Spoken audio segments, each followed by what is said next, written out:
Buenas tardes, todos nuestros radioescuchas y personas que se nos encuentran aquí en la licenciatura de Arqueología en Chiapa de Corzo de la UNICACH. Les damos la más cordial bienvenida a esta presentación de comienzo de semestre y también por el Día de las Lenguas Maternas. Entonces, agradecemos a todos su presencia. Y hoy, el día de hoy, nos va a dar una plática sobre lingüística aplicada a la arqueología un compañero amigo de Chihuahua, el maestro Edgar Adrián Moreno Pineda, que ya tengo varios años de conocerlo, y que esa es su especialidad. Y además es muy bueno dando ponencias, lo he visto. Nos quitó varios estudiantes que estaban en la arqueología, que se fueron a lingüística. Pero eso es lo que hacen, ¿no? Los lingüistas son muy buenos en la exposición.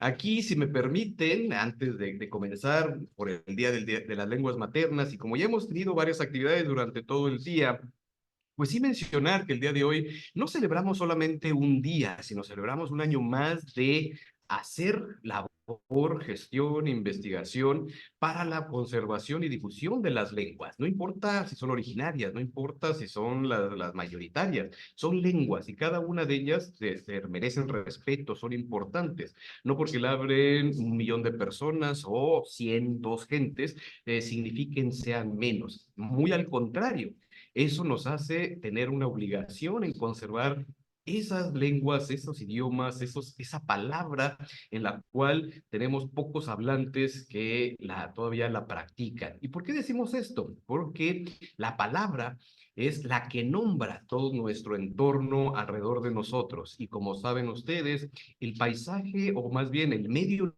natural, se convierte en paisaje cultural en el momento en que lo nombramos, en el momento en que lo hacemos nuestro. Y por eso la conservación de todas y cada una de los idiomas, de las lenguas, de los dialectos, sea como lo queramos llamar, es importante porque cada una de ellas significan una cosmovisión, un mundo de interacción, una acumulación de saberes y cultural.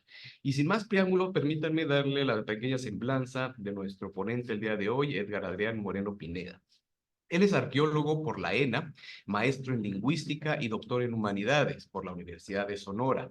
Sus investigaciones y publicaciones se centran principalmente con el idioma rarámuri, hablado en las rancherías pertenecientes al pueblo de Munerachi, cuyas temáticas giran en torno a la etnografía de la comunicación y la etnolingüística. Ha realizado trabajo de campo con las poblaciones Kikapú de Coahuila, Pame de San Luis Potosí, Coras y Huicholes de Nayarit y Lloreme del norte de Sinaloa. Ha colaborado con proyectos e instituciones a favor de la diversidad lingüística y cultural, como Indigenous Kinship Circle con pueblos originarios de Estados Unidos y Canadá, la Universidad de Graz, Austria, y Universidad de Baja California, la Universidad de Sinaloa, entre otras. Desde enero del 2020 se desempeña como jefe del Departamento de Culturas Étnicas y Diversidad de la Secretaría de Cultura del Estado de Chihuahua. Y sin más preámbulos, le damos la más cordial bienvenida a Edgar. Edgar, todo tuyo el escenario, por favor, si puedes. Muy bien, muchas gracias Emiliano por la presentación. Igual muchas gracias por la invitación a hablar sobre esta cuestión relacionada con la diversidad lingüística y con la arqueología, ¿no? Que muchas veces, muy pocas veces más bien, buscamos esa interacción entre las dos disciplinas, ¿no? Pocas veces como arqueólogos nos fijamos en cómo la dinámica lingüística nos puede ayudar a entender, a interpretar las relaciones sociales, las relaciones culturales que se dan en un territorio y de igual manera, como lingüistas, pocas veces volteamos a ver cuál es esa relación que existe con las lenguas, esa relación histórica. La gran mayoría de las veces buscamos como lingüistas esa cuestión léxica, ¿no? Esa cuestión más bien de la gramática, obtener el dato a partir de estructuras y empezamos a describir esas relaciones, empezamos a describir esas cuestiones de la estructura gramatical. Y como arqueólogos, muchas veces, o eso es lo que a veces caemos en el error, por así llamarlo, de no mirar esa cuestión social, ¿no? Y no ver esas cuestiones en las cuales nos pueden ayudar a entender mejor el pasado. Y las relaciones sociales o esa dinámica que se puede establecer entre una y otra, pues Por el lado de la arqueología tenemos los restos materiales y por el lado de la lingüística tenemos restos en forma de palabras, ¿no? En forma de léxico, en forma de estructuras. Y es por eso que, como me dijo el doctor Emiliano, la mayoría de ustedes siendo arqueólogos, les voy a hablar de esas relaciones que existen entre la lingüística y la arqueología. Cómo es que la gran diversidad lingüística nos puede hablar de esas dinámicas dentro del territorio o cómo es que podemos echar mano de la lingüística sin ser lingüistas para apoyarnos de las cuestiones arqueológicas, ¿no? Para dar un mayor entendimiento a esas dinámicas dentro de los territorios. Si tienen alguna duda, alguna pregunta, me imagino que vamos a abrir un foro al final, entonces pregunten lo que sea. Estamos aquí dispuestos a escuchar a todos. Bueno, la primera cuestión por la cual vamos a empezar y para tener un claro panorama de qué es lo que se festeja en estos días, que es el Día Internacional de la Lengua o las lenguas maternas, es cuántas lenguas existen en el mundo, ¿no? ¿Cómo podemos hablar de esa diversidad lingüística? Y pues los datos son muy variados, no es algo que se haya estudiado del todo.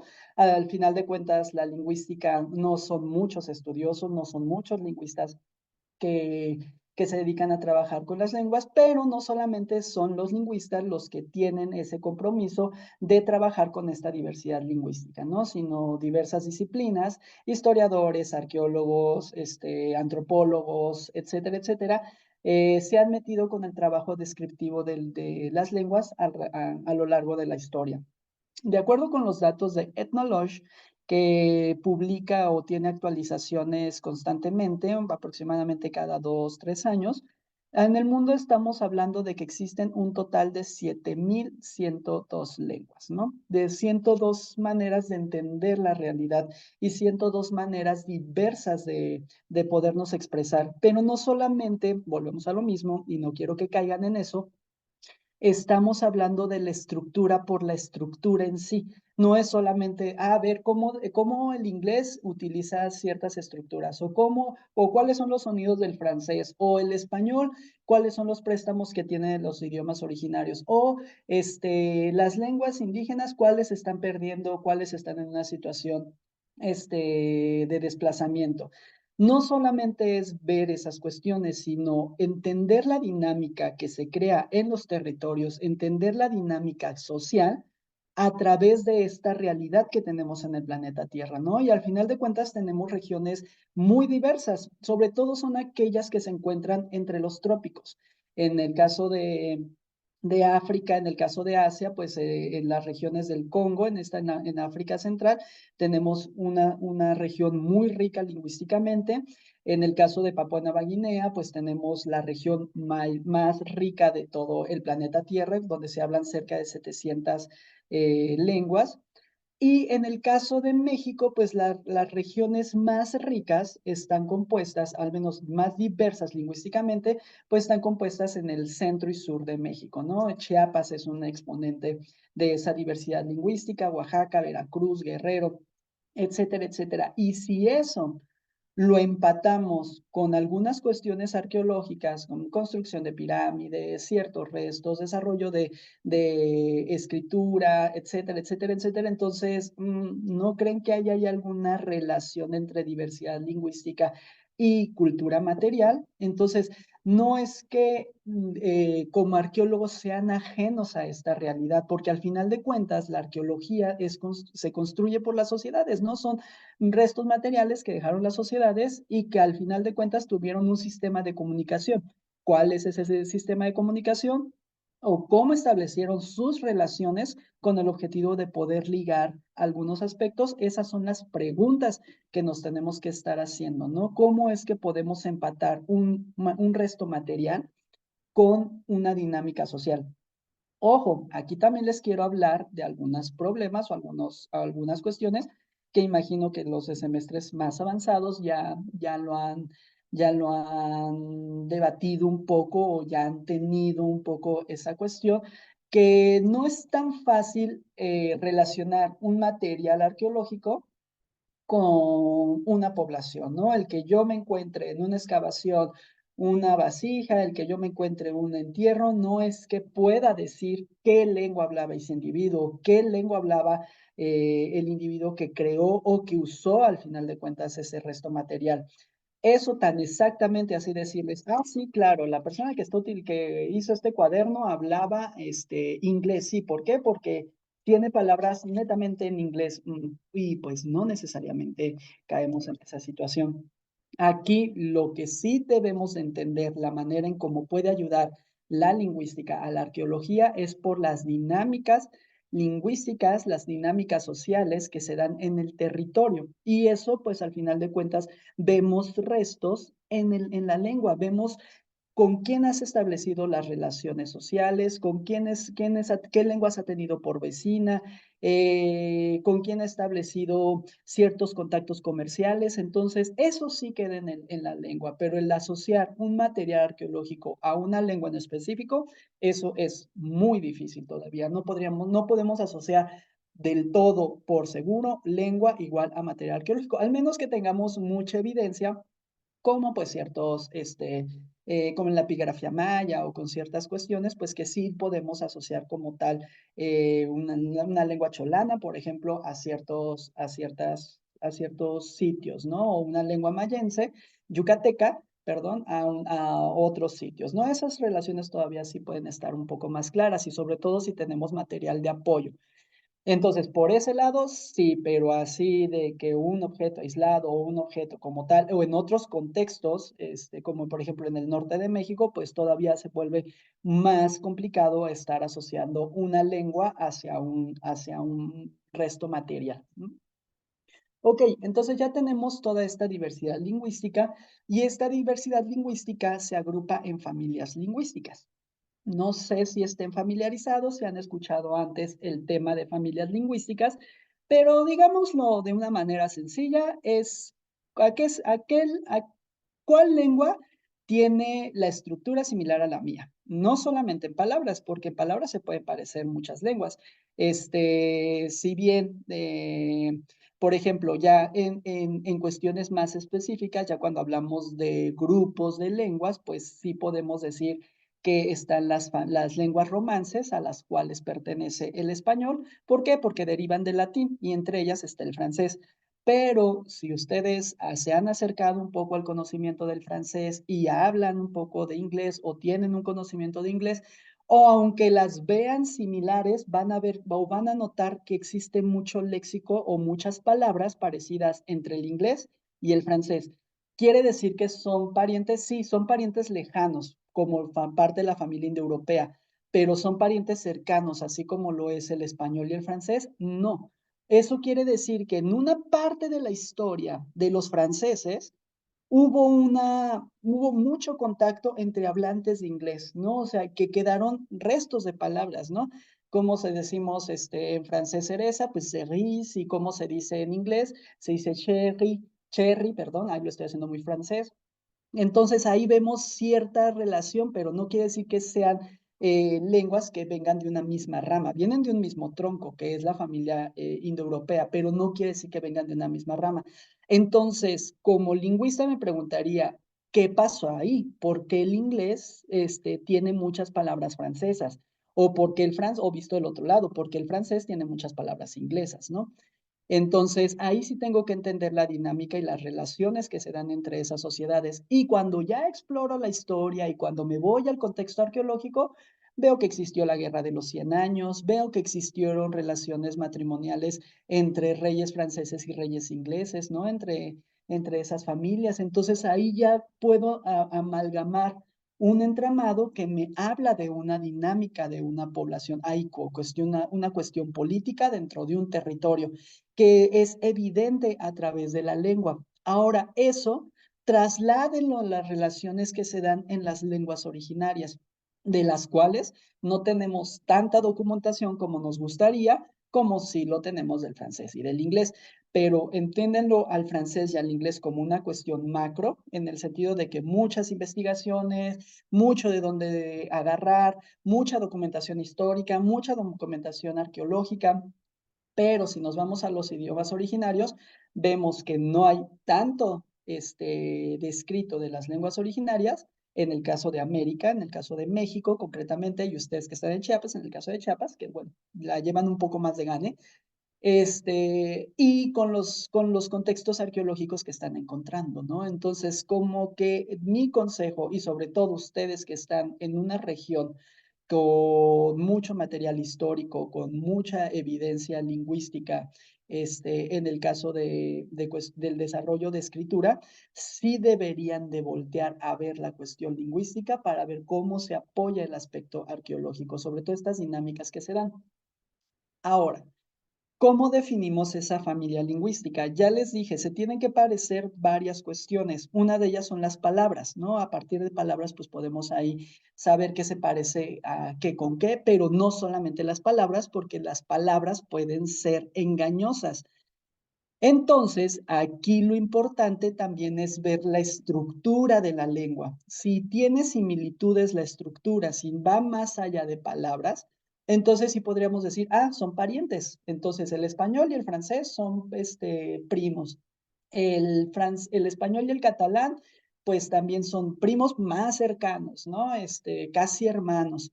El español y el italiano, pues también se parecen mucho, pero ya cuando volteamos a ver el rumano, que el rumano es pariente de nosotros, pero vemos que tiene características un poco diferentes, ¿no? Pero de repente nos vamos a la historia, al territorio, pues está relacionada o está rodeada básicamente de lenguas eslavas, polaco, serbio, ruso, ucraniano, lenguas que están alrededor. ¿Y creen que eso no se va a notar en el idioma? ¿Creen que eso no se va a notar incluso en la cultura material de los propios romanos? ¿Y eso no se va a notar en una cuestión identitaria? Entonces, ese tipo de cuestiones en donde vemos lenguas que de repente parecen estar aisladas del grupito de familias, nos causan este tipo de cuestiones, nos causan este tipo de, de aspectos, ¿no? Nos causan este tipo de, digamos que focos en los cuales tenemos que entender esas relaciones, ¿no? Entonces, así es como digamos que empezamos a tener las relaciones lingüísticas. Hay que ver cuáles son las familias lingüísticas, porque las familias lingüísticas, si una lengua va cambiando, es porque al final de cuentas empiezan a dejar de tener mucho contacto entre ellas, se separan territorialmente, se separan mucho territorialmente y pues como resultado tenemos dos lenguas diferentes. Las lenguas son dinámicas, las lenguas cambian y cambian y cambian y les encanta cambiar. Por eso siempre a los estudiantes les comento, no corrijan a los hablantes, no corrijan o no hagan discriminación lingüística en ese sentido. Si una persona dice fuistes, si una persona dice aiga, déjela ser. Es, la lengua va a cambiar, la lengua al final de cuentas va a generar nuevos estadios, la lengua va a generar nuevas cuestiones y eso va a ocasionar al final de cuentas diferencias. Ahorita, pues, si las lenguas se entienden mucho entre ellas, el español de España o de ciertas regiones de España, el español de Chiapas con el español de Chihuahua, el centro de México o el español que ustedes quieran, pues entonces estamos hablando de variantes, pero cuando esas empiezan a cambiar cada vez más, pues podríamos estar hablando ya de lenguas diferenciadas, pero eso también tiene un trasfondo político, ¿no? En el sentido de que, por ejemplo, puede haber unidad social y cohesión social muy fuerte, representados a través de una tradición o de una cuestión social, generación de material, generación de iconografía entre los zapotecos y las lenguas pueden ser muy diferentes entre sí, como estar hablando del español y el ruso, pero entre ellos se dicen, hay una unidad zapoteca, ¿no? Entonces, caso contrario, que puede ser el yaqui de Sonora con el yoreme de Sonora y Sinaloa, que son lenguas muy cercanas entre sí, que estamos hablando casi como el español de México y el español de Argentina, pero se diferencian socialmente, dicen, somos idiomas diferentes. Entonces sí hay también mucho trasfondo político detrás que lo tienen que analizar a través de un proceso histórico. ¿Qué cuestiones históricas hacen que esas poblaciones se diferencien? Un caso muy similar lo tienen ustedes con el celtal y el tzotzil, ¿no? Son lenguas muy semejantes entre ellas, pero cada una de esas lenguas marca una diferenciación en unidad social, y cultural, ¿no? Entre ellos sí podrían pensarse en una ancestría en común o podría pensarse en un proceso de etnogénesis en común, hace muchos años, pero actualmente se ven como dos sociedades separadas entre ellas, ¿no? Y diferenciadas no solamente en la cuestión lingüística, sino en algunos procesos culturales y sociales. ¿Ok? Entonces, pues aquí vemos algunas cuestiones relacionadas y que también es el léxico, que son cuestiones que no podemos emparentar a las lenguas, pues nos habla también de préstamos. Y los préstamos lingüísticos son así de con qué lengua estuvieron en contacto, ¿no? O de dónde llegó esa cuestión. Entonces, en inglés, pues podemos tener palabras como tomato, avocado, chocolate, ¿no? Chocolate, perdón, cherry, a veces se me confunden las lenguas. Y en español, pues podemos tener tomate, aguacate, chocolate, cereza, ¿no? También podríamos tener. Y en náhuatl, pues tenemos de repente palabras o léxico como tomat, aguacate, chocolate. Entonces, ¿eso quiere decir que el inglés fue el que generó esas palabras? ¿O eso quiere decir que el náhuatl generó esas palabras? Pues obviamente pues nos vamos a la cuestión histórica, nos vamos a cómo se estructuran las palabras, cómo aparecen allí esas relaciones. Y lo que sucede es que vemos que el náhuatl, al final de cuentas, empezó a prestar esas palabras, empezó a darse esa dinámica con las otras lenguas, ¿no? Incluso, pues, lo vemos en el alemán con palabras muy similares a cómo se estructuran en el náhuatl. ¿Quiere decir que el alemán entró en contacto con el náhuatl? No necesariamente. Quiere decir que ciertos objetos, ciertos materiales, ciertas palabras se están difundiendo en las sociedades y están conservando el nombre o algo muy similar a lo que sucede en el origen, ¿no? Entonces, ahí ustedes como arqueólogos pueden indagar en cierto uso de campos semánticos, ahorita, por ejemplo, la tecnología, y van a descubrir que la gran mayoría de palabras para de tecnología vienen del inglés, ¿no? O vienen del chino, o vienen del alemán, ¿no? Entonces ahí ya podemos encontrar focos. Ahora, trasladen eso que están encontrando hacia el pasado. ¿Qué palabras podemos rastrear que nos puedan ayudar de esa dinámica de las poblaciones? Y también esa dinámica nos va a ayudar a entender cómo se dan las relaciones entre las diversas poblaciones. Un ejemplo es esto. ¿Cómo le llaman a este bonito elemento? ¿A alguien que me quiera dar la respuesta correcta o no? ¿Cómo le llaman a esto? ¿Alguien de por aquí o allá? Ahí. Tomate. Jitomate. A esto lo conocemos en el sur de México como jitomate, y eso porque viene al final de cuentas del náhuatl. En el caso del norte de México, pues se le conoce como tomate, pero porque es una palabra que viene del inglés. Entonces ahí lo que podemos establecer las diferentes relaciones o las diferentes cuestiones de dónde viene una palabra, ¿no? En el caso del centro y sur de México, lo podemos estar asociado con una lengua originaria, a pesar de que la palabra viene del náhuatl, pero las relaciones como tal, por como le dicen jitomate. Pero en el caso del norte de México, sí, la raíz viene del náhuatl, pero lo trasladamos, al final de cuentas, tomamos el préstamo del inglés. Y eso nos habla de este panorama, ¿no? De una cuestión de 300, 400 familias lingüísticas que lo podemos, que existen alrededor del planeta Tierra y esas dinámicas que se pueden dar al final de cuentas dentro del territorio. Nosotros, al final de cuentas, vamos a agrupar esas familias lingüísticas comparando las lenguas. ¿Cómo vamos a comparar el léxico? ¿Qué es lo que se parece con cada una? ¿Qué es lo que tenemos con cada una de las cuestiones? Y eso, pues, al final de cuentas, nos va a dar esa herramienta. Uno de los aspectos, y ahorita ya vamos a entrar en ejemplos claros, vamos a ver el caso del indoeuropeo, que son las lenguas que se hablan en Europa y en Asia, en la mitad de Asia. Vamos a ver el caso de una lengua mayense o de las lenguas mayenses y vamos a terminar viendo el caso de un idioma tubar, del idioma tubar que se extinguió aquí en Chihuahua hace como 125 años.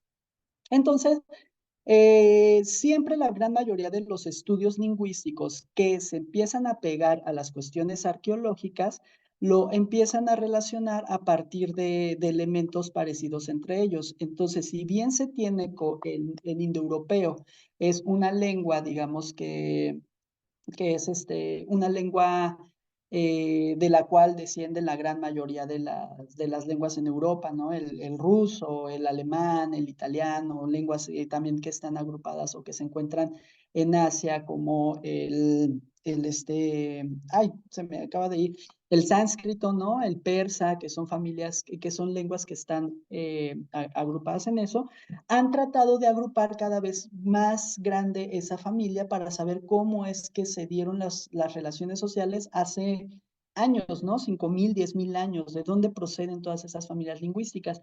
Y de manera general se le ha conocido como nostrático a todas las lenguas que son indoeuropeas, semíticas, camitas, urálicas, altaicas, yukur, yukagir y las esquimales, ¿no? Entonces, todo un amplio territorio que abarca casi toda Europa, que abarca casi todo Asia y que abarca el norte de América, ¿no? Entonces, esto también se ha conocido como lingua nostra, ¿no? Esos estudios que ha hecho Pedersen para saber cómo es que se dieron esas relaciones y cuáles son el punto de inicio de esa población. El Mare Nostrum, por ejemplo, se dice que esas familias o esa gran lengua viene del Mediterráneo o el Mare Nostrum por el léxico que conserva hacia cuestiones marinas. Otros, por ejemplo, lo agrupan hacia el centro de Asia por la relación o por el léxico asociado con el ganado, con las cuestiones relacionadas de pueblos que empezaron a practicar la agricultura. Entonces, todo eso, al final de cuentas, muestra una relación. Y entonces ahí hablamos ya de los tipos de parentesco. Si hablamos de un parentesco que es próximo entre dos lenguas, estamos hablando de aproximadamente 1,500 y 2,500 años, algo así como el latín y el germánico. Si estamos hablando de un parentesco medio, estamos hablando de una distancia de aproximadamente 6,000, 6,500 años, algo así como las lenguas europeas y las lenguas semíticas. Y si ya estamos hablando de un parentesco lejano con un antepasado en común, pues ya estamos hablando de hace 10,000 años, ¿no? Entonces, entre más empecemos a comparar las lenguas, entre más empecemos a ver similitudes, podemos hacer fórmulas que nos llevan a determinar o a acercarnos a conocer cuándo esas familias eran, o cuándo esas lenguas eran casi una sola. Entonces, toda esa diversidad la empezamos a agrupar, agrupar, agrupar, y nos dan como punto de separación ciertas cuestiones. La pregunta del millón como arqueólogos es, ¿qué pasó en ese territorio o qué pasó con esa dinámica que hizo que dos lenguas se separaran, que hizo que dos idiomas empezaran a tener caminos diferentes, ¿no? Guerras, desarrollos tecnológicos, cuestiones sociales, aspectos religiosos, ¿qué hay detrás de estas separaciones? ¿Ok? Entonces, digamos que los cambios lingüísticos, pues una lengua llega a ser incomprensible en un plazo corto, pero la separación, por ejemplo, hablamos de una separación de 5,000 años, pues las palabras o las lenguas van a demostrar un parentesco o una similitud en las palabras de aproximadamente el 10 o el 20%, ¿no? Si nosotros nos separamos de una lengua hace 5,000 años, entonces nosotros vamos a tener un parecido con las palabras entre un 10 o un 20%. Entonces, ese tipo de fórmulas asociados con porcentajes nos pueden dar una idea de qué es lo que sucede con esta cuestión lingüística. Y eso es lo que se conoce como lengua madre. Una lengua madre es de donde proceden las lenguas en común y los cambios lingüísticos en las palabras se van a volver más lentos cuando hay mucha cuestión relacionada con las restricciones lingüísticas, ¿no? Así de que así no se dice, así no se dice así, o cuando aparece la escritura, los cambios van a ser todavía más lentos porque ahí es donde vas a tener una cuestión que está como regulada. Pónganse a pensar, ¿habrá pasado eso con las lenguas mayenses? Porque las lenguas mayenses son muy parecidas entre ellas, ¿no? Y el léxico, que en este caso son las palabras, puede facilitar que se puedan reconstruir parientes lejanos. Y si nos vamos en ese sentido, vemos que podemos hablar del léxico básico, es decir, cuáles palabras cambian con menos tiempo, cuáles son las que se conservan más, y las que se conservan más son muchas veces aquellas que no se usan tanto, ¿no? O sea, que podemos encontrar por ahí una reminiscencia de su pasado. Y Dolgopolsky ha hablado aproximadamente de que existen 23 palabras que nosotros podemos asociar universalmente o que las tienen casi todas las lenguas, ¿no? Y estas son esas palabras: yo, dos, tú, qué, quién, lengua, ¿no? Ojo, corazón, diente, no, uña, agua, muerte, luna, mano, noche, sangre, cuerno, lleno, sol, oreja y sal. Pero también, por ejemplo, con la cuestión relacionada con el Yuto Náhuatl, que son las lenguas que se hablan desde Utah en Estados Unidos hasta El Salvador. El náhuatl es la lengua más hablada. Se ha tratado de hacer reconstrucciones a partir, por ejemplo, de la palabra corazón, ¿no? O sea, cómo se dice corazón, cómo se dice saguaro, y ver ahí más o menos cuál es el lugar de origen de la propia lengua. Entonces, ¿qué nos dice una lengua dentro de un territorio? Una lengua, pues al final de cuentas nos habla de materiales en común, nos habla de tecnologías en común, nos habla de artefactos, nos habla de prácticas religiosas, y todo eso lo podemos estar asociado con algunos otros aspectos dentro de la dinámica que se da entre las poblaciones. Y esas cuestiones lo podemos hacer a través de reconstrucciones. Si ya tenemos contextos arqueológicos, si ya tenemos un análisis lingüístico, si lo podemos empatar, entonces vamos a poder realizar reconstrucciones históricas. Si ya tenemos esas cuestiones, y entonces podemos hablar de taxonomías. Si ya tenemos esos aspectos, entonces podemos interpretar un área o una cuestión histórica, qué es lo que pasó y cómo es que se produce esa escisión entre las familias lingüísticas. Un ejemplo de ello es hablar de topónimos, ¿no? Los topónimos muchas veces son los restos que quedan de las lenguas que se hablaban en ese lugar. Piensen en los lugares donde viven, cómo se llaman, si tienen un nombre en un idioma originario, como por ejemplo Tuxtla, ¿no? Entonces, actualmente Tuxtla, pues, bueno, viene del náhuatl, pero no es una ciudad en donde se conserve el náhuatl, ¿no? Como tal. Entonces, ahí nos habla de un resto histórico de la misma región, ¿no? De las lenguas que están ahí agrupadas. Y si nosotros empezamos a agrupar esos topónimos, nosotros empezamos a ver palabras dentro del territorio, entonces entendemos esa dinámica poblacional. Acá, por ejemplo, en Chihuahua es muy común que que los topónimos terminen en chi, porque están asociadas con nombres en rarámuri, ¿no? Los nombres del territorio están con esas cuestiones. Entonces, todo este tipo de aspectos nos habla de cómo es que se dan esas dinámicas en el territorio. Ahora, ¿qué es lo que pasa con las lenguas mayenses? Y esto es un estudio que realizó Baliñas en el año 2000, bueno, en los años 90, se publicó en el año 2000, y esto nos habla de una dinámica interesante dentro del territorio, porque si conocen un poco sobre la familia mayense, lo vemos que se agrupan en estos tres núcleos, ¿no? El yucateco, que es el maya yucateco, que se encuentra básicamente en la península. Después, una diversidad lingüística muy grande agrupada entre Chiapas, Guatemala, Tabasco, ¿no? Que se encuentra en esta área del país. Y por otro lado tenemos aquí la cuestión del huasteco, ¿no? Así como que parece una lengua que quedó muy aislada. ¿Qué hacen los huastecos hablantes de una lengua mayense en un territorio tan norteño, ¿no? Que corresponde a San Luis Potosí? Y a partir de eso, pues sí se ha tratado de analizar o de dar explicaciones desde la arqueología. En este caso, pues tenemos, por ejemplo, la familia mayense.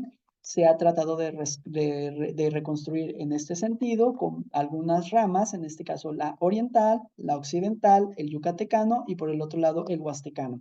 Y lo que llama la atención aquí es que el huastecano tiene una lengua que es casi hermana, que era el chicomocelteco.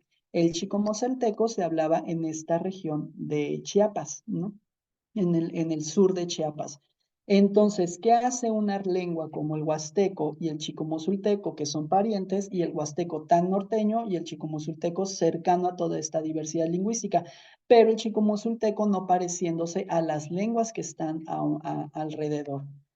Entonces, las explicaciones que se ha tratado de dar, ahí es donde sí se conjugan aspectos arqueológicos con aspectos lingüísticos. Una de esas cuestiones, por ejemplo, Jiménez Moreno, que es un lingüista, en 1942 propone que en las costas del Golfo, o sea, que al final de cuentas las lenguas, el chicomosulteco, el huasteco, tienen su origen en la costa del Golfo, ¿no? Que se empiezan a agrupar en esta región.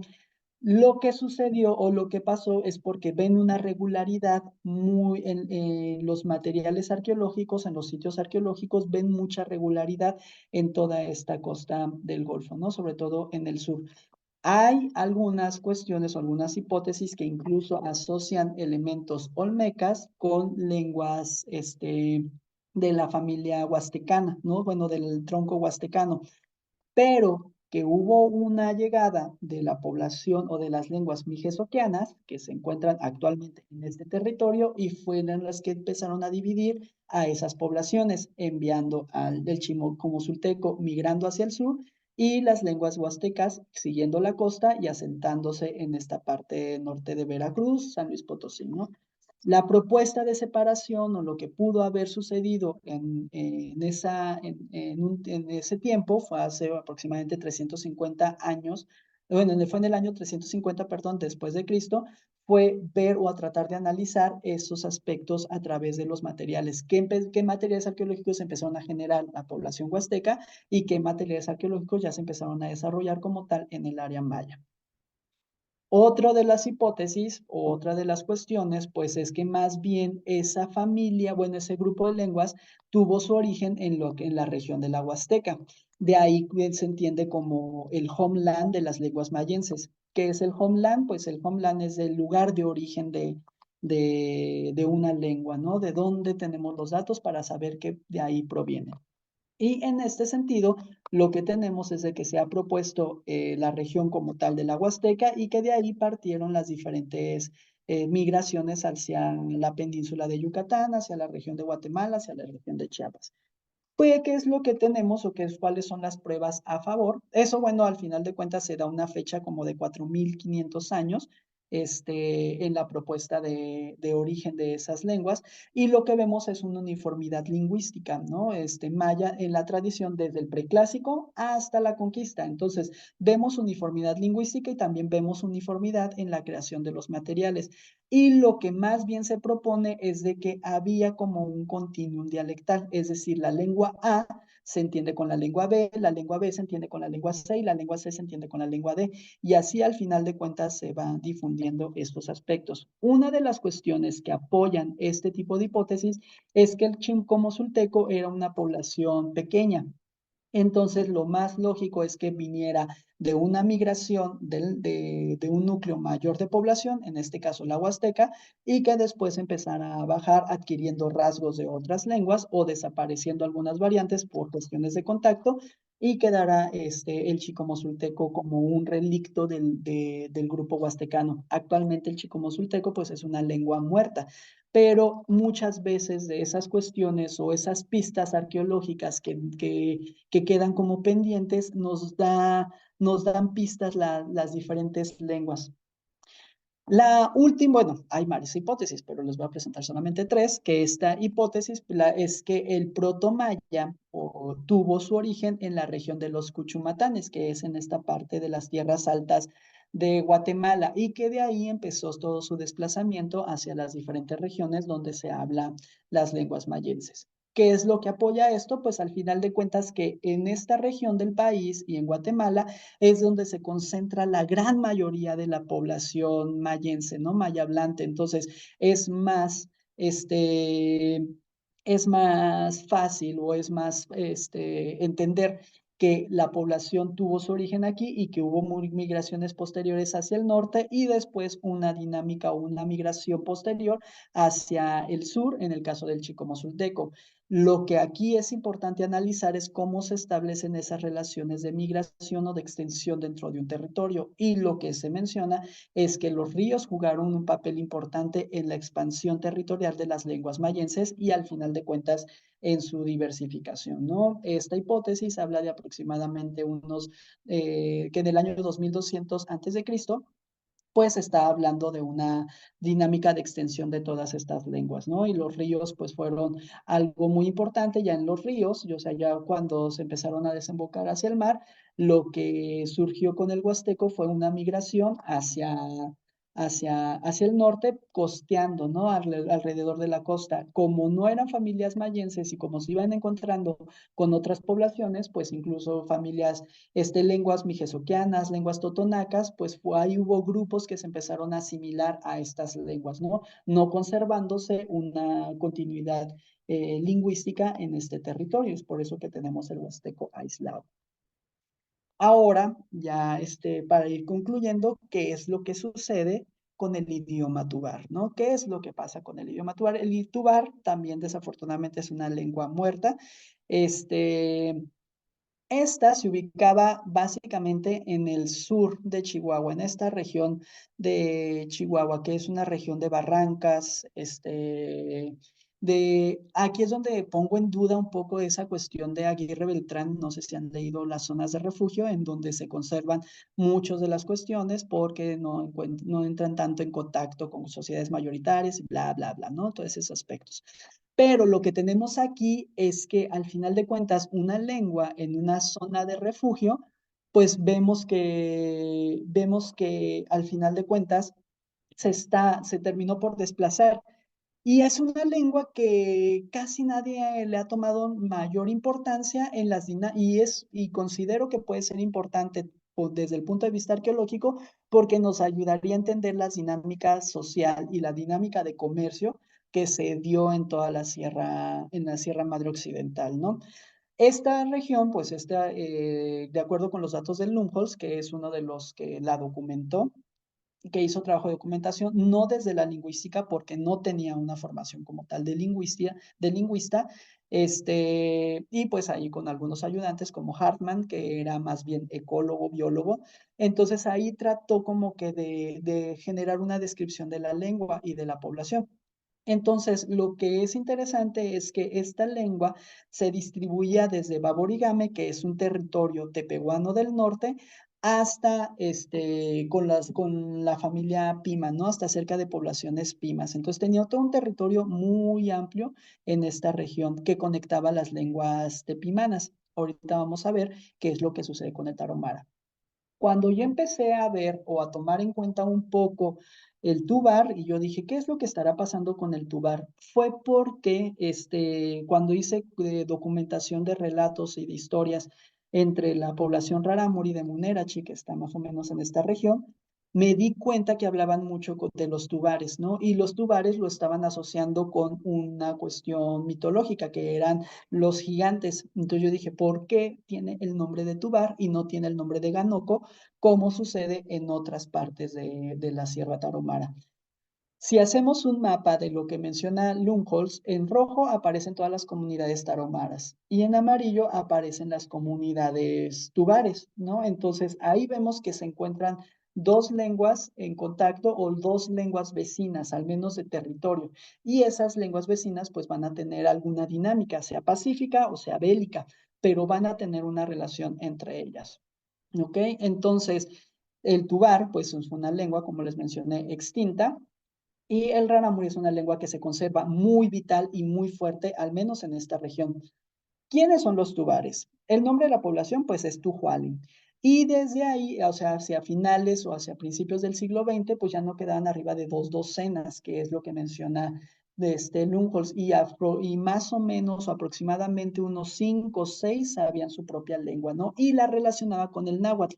Eso es muy importante, los datos que está dando, ¿no? O sea, cuáles son esas relaciones que empiezan a establecer los viajeros que empiezan a pasar por esta región.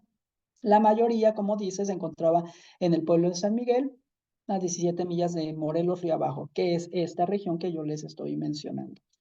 Entonces, algo que refiere Lumholtz es que esta lengua pues ya está por desaparecer, esta lengua es desconocida por la ciencia, hay que hacer algo para poder documentar porque solamente quedan 4 o 5 personas y todas ellas son mayores de 60 años, ¿no? Entonces tienen entre 60 a 70 años. Entonces, algo habría que hacer para poder documentar y se le agradece al buen Lumholtz que haya hecho este trabajo de documentación porque nos ayudaría a esclarecer algunas dinámicas que existieron en el pasado, sobre todo en una región en donde no tenemos tantos documentos históricos, donde no tenemos un registro escrito, donde no tenemos nada más que, digamos, que las lenguas y el material arqueológico, y muchas veces no es tan claro.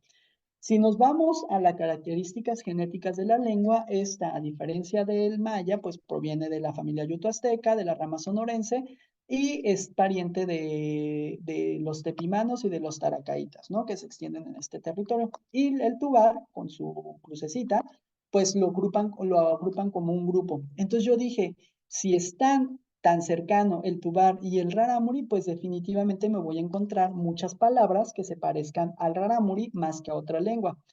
Hice mi trabajo comparativo con primeros 100 léxicos que encontré en diccionarios, que encontré en el PIMA, que elicité en rarámuri, y para mi sorpresa resulta que de 100 palabras que propone el vocabulario de Swadesh, solamente encontré 86.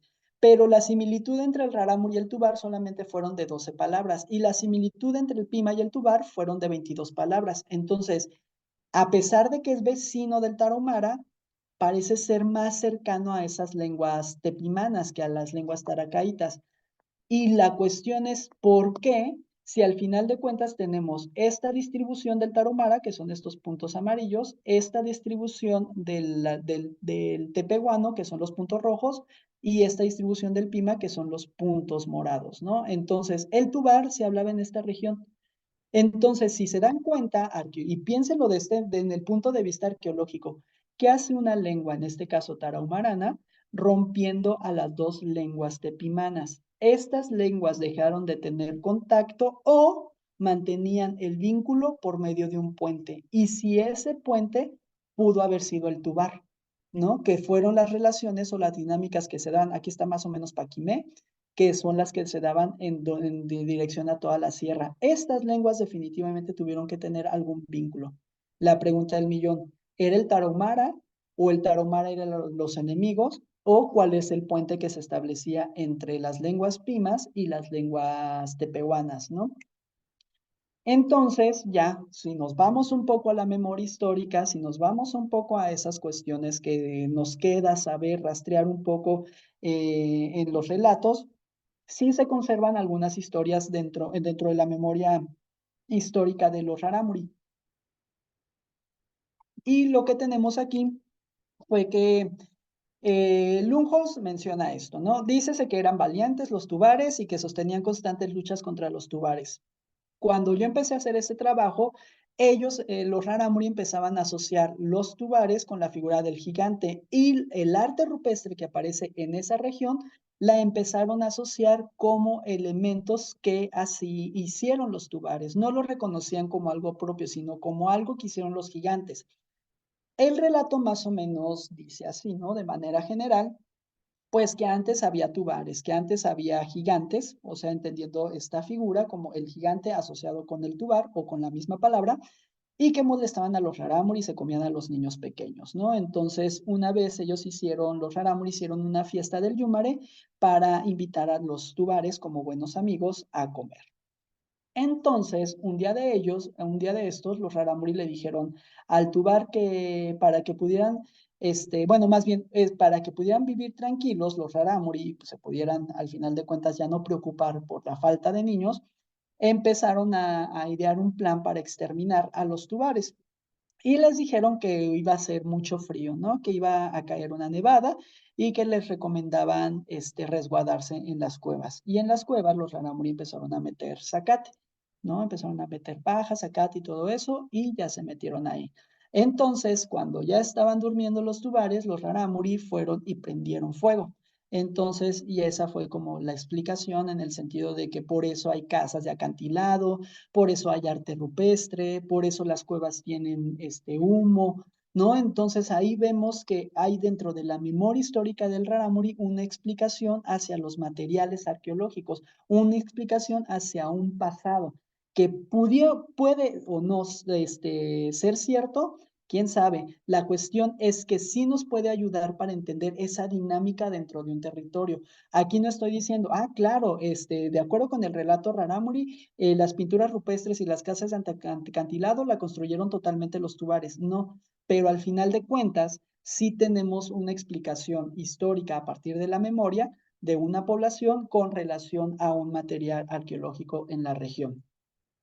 Ahora, no es que haya quedado en la memoria de los Rarámuri, no es que haya quedado en ellos la forma de vida de los tubares, pero sí quedaron ciertas palabras, sí quedaron ciertos elementos que hace que te nombren a otras poblaciones. Indaguen un poco en ese sentido de cómo es que sucede esa dinámica en Chiapas, ¿no? Cómo es que podemos ver esas relaciones.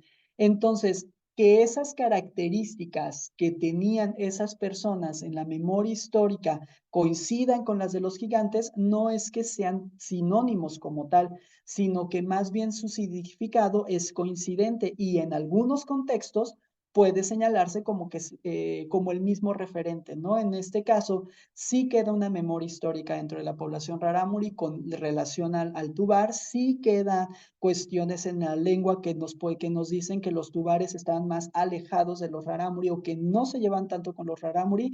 Sí hay registros históricos que te dicen los taromaras y los rarámuri eran enemigos o mantenían constantes luchas. Y aquí la pregunta del millón, arqueológicamente, ¿cómo entendemos esa dinámica en la Sierra Tarahumara? Al momento de unir o al momento de llevar a cabo la cuestión del de la relación entre el Pima y el tepehuano, ¿no? Y el Tubara ahí, que es una lengua, si bien no es una lengua tepimana, más bien, es una lengua que tiene mucho léxico parecido más a las lenguas tepimanas. Entonces, esta es una de las cuestiones como nosotros podemos entender esas relaciones de los pueblos, esas relaciones con la arqueología.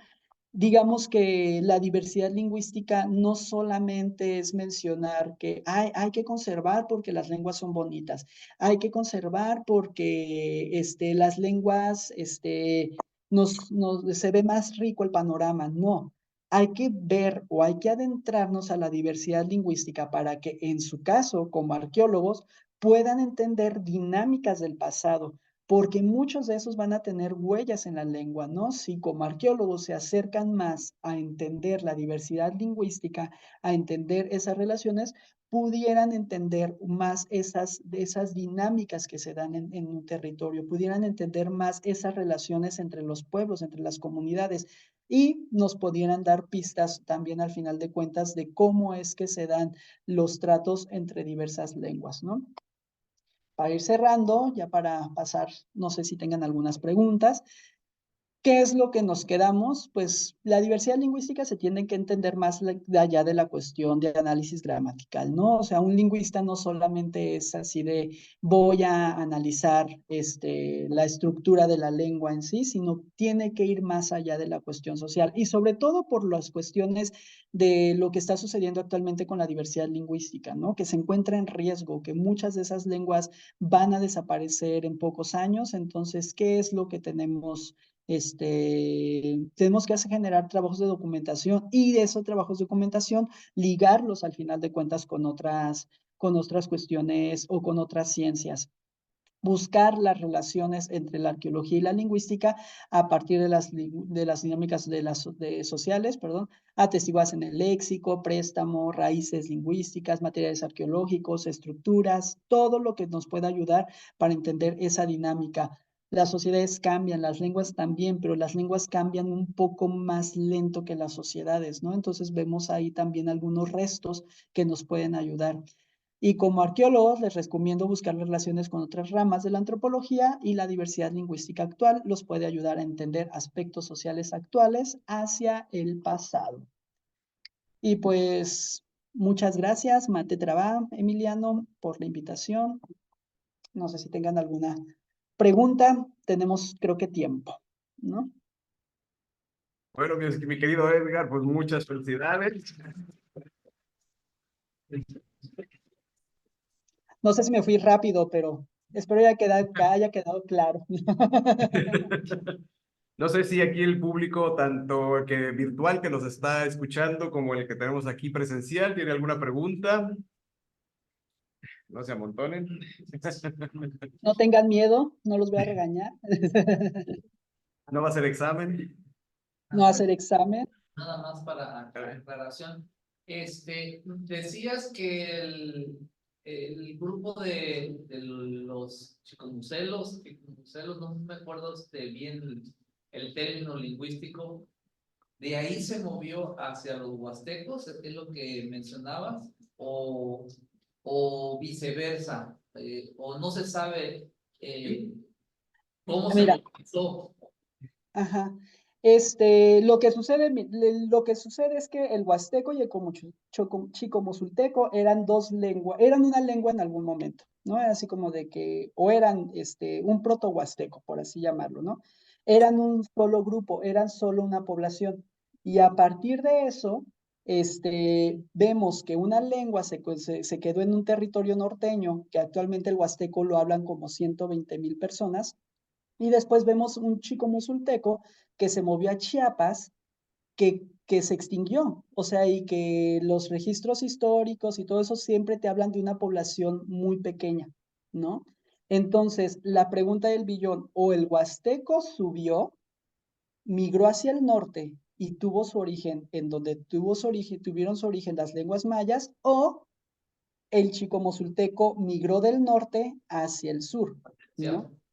Entonces, ¿cuál es la evidencia que tenemos? La evidencia lingüística ya está. Son dos lenguas cercanas, muy emparentadas entre sí. Yo a ustedes les preguntaría como arqueólogos, ¿qué buscarían como rastro que dejó el chico mosulteco en su migración hacia el sur o que dejó el huasteco en su migración hacia el norte, ¿no? Porque sí se podría pensar de que vinieron del norte, o lo que pudieron haber pasado, otra hipótesis, es de que sí subieron las poblaciones huastecas, tuvieron su origen en la región de Guatemala, en las tierras altas, las lenguas mayenses, subieron las lenguas huastecas hacia el norte y posteriormente descendió el chicomosulteco. ¿Qué relaciones pudieron haber tenido? O sea, y ahí nos habla de que posiblemente siguieron manteniendo relaciones históricas, tanto los huastecos como las poblaciones mayenses, ¿no? Entonces, todo eso, y ya posiblemente una guerra, posiblemente lo que ustedes quieran, empezó a fragmentar dentro de un territorio muy lejano, muy distante entre ellos, las relaciones, ¿no? Empezaron a integrarse más y más y más lenguas que terminó rompiendo el puente, ¿no? Pero sí, la pregunta del millón es, ¿cómo podemos tener evidencia arqueológica de esa relación que guardaron los huastecos con los chicomosultecos en el sur de Chiapas, ¿no? Entonces, no todo está escrito, y lo que yo considero es que sí falta mucho diálogo entre la arqueología y la lingüística, mucho, ¿no? Y no solamente entre, bueno, y lingüistas que le quieran meter a la parte histórica, porque esa es otra, ¿no? Son 10 lingüistas y de esos 9 trabajan con cuestiones estructurales y uno convéncelo de que trabaje cuestiones históricas, ¿no? Entonces, sí es todavía, sí, hay muchas cosas en el tintero, mucho sobre el papel de entender esa relación, ¿no? Gracias. Vale. ¿Alguien más? ¿Alguien más? Aprovechándote, Edgar, y bueno, viendo esta temática del Huasteco y el Chicomozuelo, ¿qué relación tendría, si tiene relación cronológica, con la separación del Mije-Zoque y que posiblemente ahí es donde esté separándose estos dos grupos? Sí, es que, por ejemplo, con el mijezoque, con las lenguas mijezoquianas, las han relacionado mucho con la cultura olmeca, ¿no? O sea, como que esas primeras familias que empezaron a llegar. Pero esa relación de las lenguas mijezoquianas que están en la región de Tabasco, Oaxaca, Chiapas, ¿no? En la parte noroeste de Chiapas. Entonces, ahí posiblemente las lenguas mijezoquianas rompieron un poco con esa dinámica que ya traían las lenguas mayenses. Posiblemente empujaron a las lenguas mayenses más hacia Chiapas y no permitieron que, digamos, que se siguieran extendiendo hacia el centro del país. Entonces posiblemente fueron esa contención que tuvieron las lenguas mijezoquianas, Y después, porque el náhuatl entra por el sur, ¿no? El náhuatl empieza a costear por la costa de Oaxaca y después empieza a subir hacia Tabasco, ¿no? Entonces, ahí los mijesoquianos empezaron a tener ciertas relaciones dentro del territorio, o sea, empezaron a tener realmente y están muy concentradas, o sea, las lenguas mijesoquianas sí están muy concentradas en un territorio muy amplio. Entonces, ellas posiblemente sí rompieron mucho con esas relaciones que había entre el náhuatl, perdón, entre el huasteco y las lenguas mayenses. Pero también tenían relaciones porque si nos vamos a la cuestión histórica, la Malinche hablaba olunteco y entendía el maya, ¿no? Y podía hablar el maya. Entonces, y también entendía el náhuatl. Entonces, ahí los mijes, yo creo que todavía hay que rascarle más en esa cuestión del territorio y la cuestión arqueológica para ver cuál era su papel realmente en la región, ¿no? Entonces, muchas veces pensamos o volteando solamente al náhuatl, a las lenguas, al maya, ¿no? Como las grandes poblaciones, pero los mijesoques por ahí algo deben de tener, ¿no? Interesante. Sí. Oye, qué buena pregunta. Voy a hacer mi estancia allá, a investigar las Bienvenido. lenguas. Bienvenido. Muchas No gracias. sé si hay alguien más de la audiencia que quiera preguntar algo. ¿Alguien de los que están participando de manera virtual? Está Miriam, Elisa, de por acá de Chihuahua. No, sí, o sea, al final de cuentas, miren, considero que entender la lingüística no es sencillo, ¿no? Entender esas dinámicas también, meterte con palabras a veces es bien complicado, ¿no? A veces puede resultar una tarea tediosa, pero muchas veces sí pueden hacer ese puente, ¿no? Entre la lingüística y la arqueología, o sea, no digan que no de un primer momento, sino de que busquen todas esas herramientas que pueden servirles, ¿no? Para entender el pasado de una sociedad. No les estoy convenciendo ahorita, ¿no? De ser lingüistas, ¿no? Pero sí mínimo que le echen un ojo, que se echen un clavado en cómo se dan esas relaciones entre la lingüística, o sea, qué es lo que pueden aportar, porque todavía quedan lenguas vivas. Y Chiapas tiene mucha dinámica social y Chiapas tiene otras cuestiones relacionales. Me están explicando, por ejemplo, cuestiones relacionadas con el rayo, cuestiones relacionadas con deidades que suceden entre los otziles, que también suceden más o menos entre los zoques. Entonces, podemos ver continuidades culturales, continuidades sociales en poblaciones que tienen lenguas diferentes, ¿no? Entonces, podemos ahí hablar ya de áreas culturales.